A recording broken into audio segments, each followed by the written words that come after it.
Hi, Kim. I guess y'all went over the tape of the game and worked out any difficulties. What did you see looking back over the game, and what did you talk to the team about? Well, we haven't yet. I have to give them a day off. So yesterday was their day off, but when we leave, y'all, we'll have our come to Jesus. Got to do a little both. Can't spend all the time talking about what's already happened. We got to get ready for a very good Arkansas. Sorry to do this to you, but Sean Payton is announcing his retirement today from the Saints. So as a Louisiana girl, just wondering your thoughts on that news. And if you I had that conversation actually this morning on the 8:30, right after I got off with T-Bob and Hester. His dad, Bobby, who was at WWL, had asked me to go on when we were in the process of hiring a football coach here, and I think I took him by surprise when I said go after Sean Payton. Just thought he's a household name here, and I would think young players would know of his NFL background.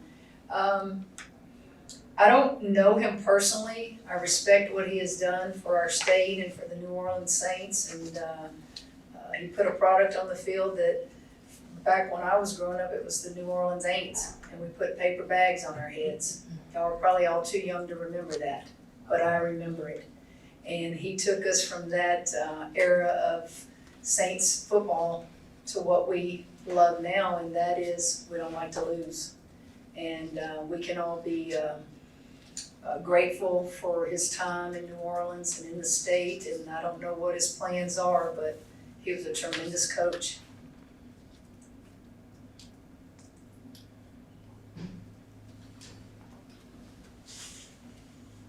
You mentioned Arkansas. Just what have you seen from them? Just what do you know from them? Too many threes. Guys, they lead the conference in most threes made, so you're going to see a version, probably a better version, quite frankly, of Missouri. You know what you saw here, and that's what they live by: threes, layups, and free throws. It is an extremely difficult matchup for our bigs.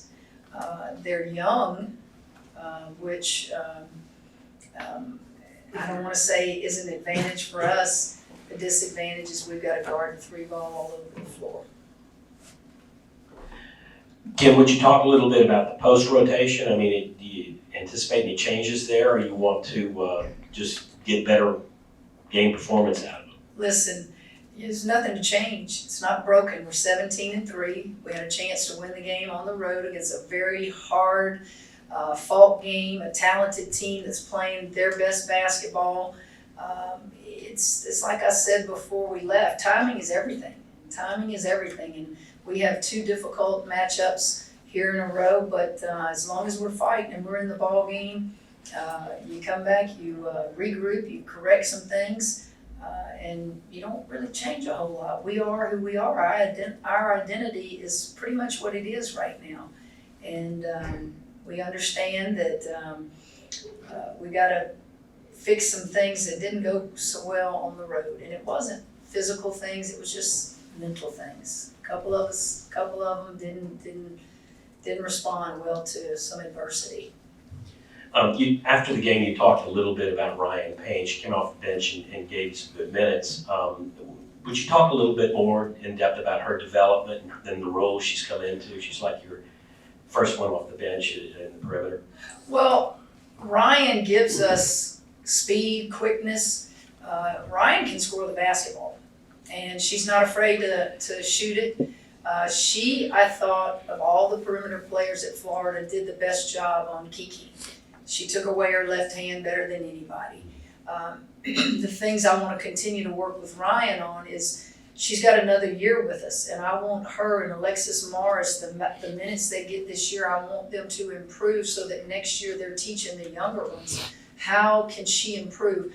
Understanding the entire game. Not just be this great athlete that plays basketball. Understand what's a good shot. Understand how can I make my teammates better.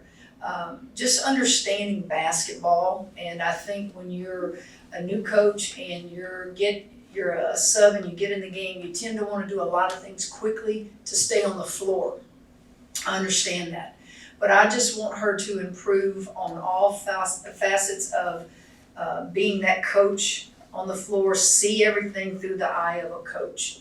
And haven't had her long enough to do that. And I ask her to do a lot of things when she goes in. 1 minute I want the ball in her hands so KP can go to the off guard, but then sometimes I don't. And I don't think that's fair to her. I just think that's how quickly we had to make adjustments with the 4 perimeter players we have.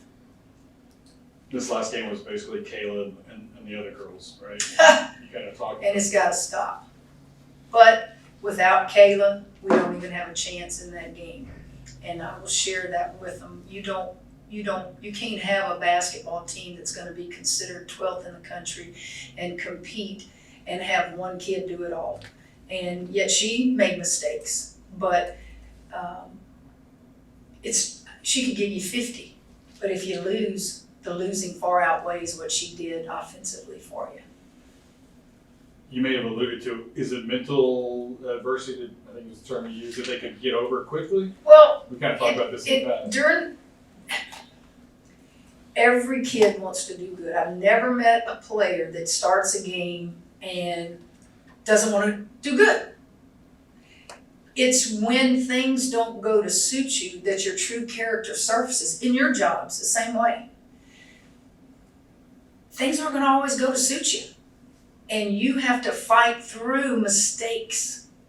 You can't in this game expect a coach to babysit you mentally during a game.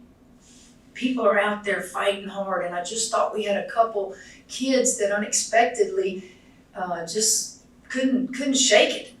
And they know. I don't have to go in there today and rip them. They know. But I do have to go in there and address and say, look, you almost won a game against a hot team on their home floor, and think about what we didn't have that day that we've had all year.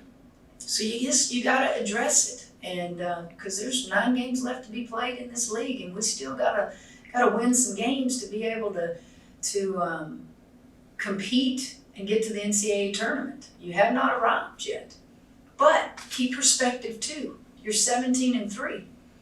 The 2 losses in the SEC, did we have a chance to win them? You bet we did. So just correct things. And we will. We'll go in there and do a little Florida stuff and then move on to Arkansas. 2 totally different teams, 2 totally different styles. But 2 teams on the road can beat you. I said this earlier. Anybody can beat us, but we can also beat anybody. And that's the kind of team we have. Coach, with Caleb Warner dropping 35 against Florida, can you talk about her impact off the court, besides what we see on the court, and like how she interacts with players in the locker room and whatnot?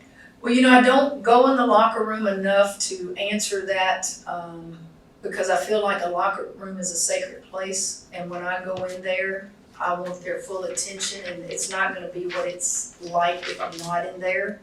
I want that to be a place that they enjoy each other. I want that to be a place where they cry, where they're sharing happy tears and everything else. But I can tell you that she just has my respect, and I've said it over and over and over again.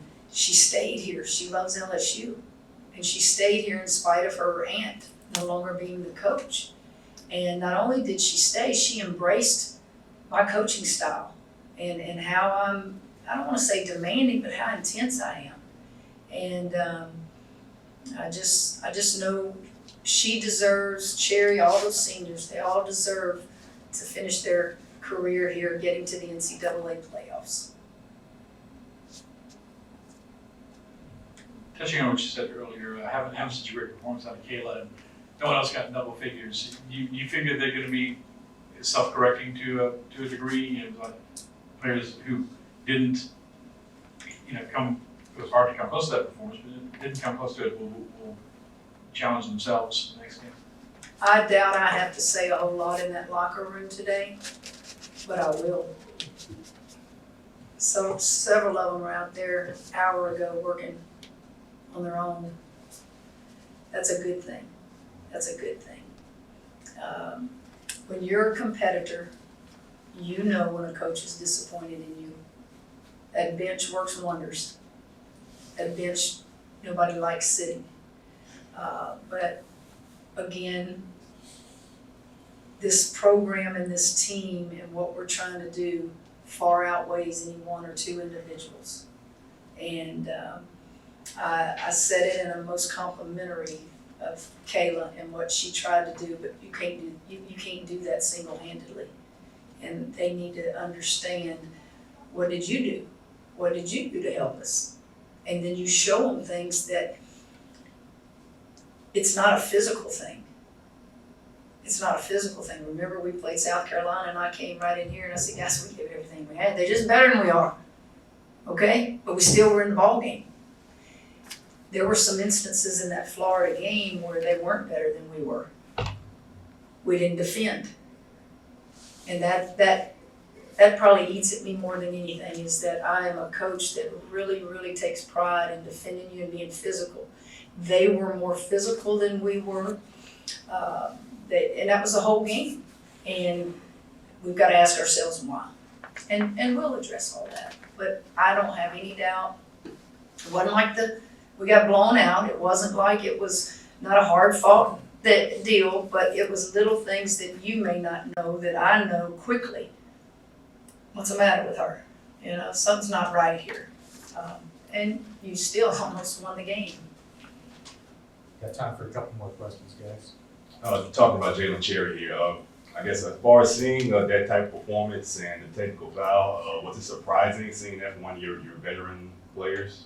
Well, yes, it's always surprising and it's disappointing. I'm the only one that should be allowed to get a technical, and we'll address that. We've had 2 technicals this year. Foss got one and Cherry got one, and that needs to be the last one.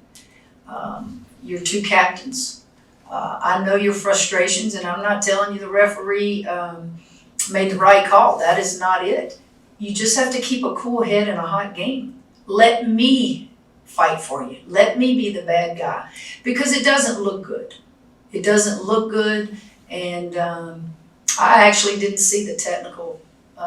I turned around to make a statement to the kids on the bench in a teaching moment, and I heard the whistle blow, and I turned back around and I said, what did she do? And so I didn't see it. I came back later and saw it. She flipped the ball over her shoulder, and so anyway, we'll address that today. Finish with Matt. Arkansas shoots, I mean, you talked about the most. Go ahead, make my life more miserable for the next 48 hours till we play them. Take it real slow and tell me what they shoot from the field. Tell me how many they shoot. Go ahead, buddy. No, that's I love that you're doing your homework. 27 threes a game? Well, let's round it off, say 30. 30 Let's make it sound really good. Playing Florida Gulf Coast, Missouri, you feel like the team's at least getting comfortable with this? No, you never get comfortable guarding that style when your style is too big. Okay? You never get comfortable. You have sleepless nights going, do I go small?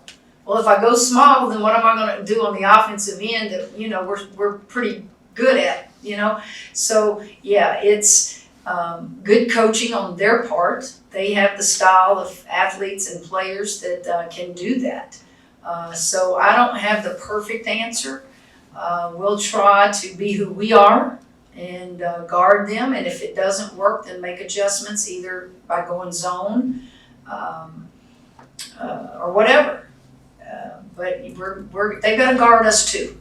They've got to guard us too. So it's a difficult matchup. But I take the schedule when it happens, and you pretty much know what each team's style is. And I could just tell you, Missouri, Florida Gulf Coast, Arkansas. You know, you can tell what's going to give you problems defensively. Not on the perimeter. It's always with your post matchups.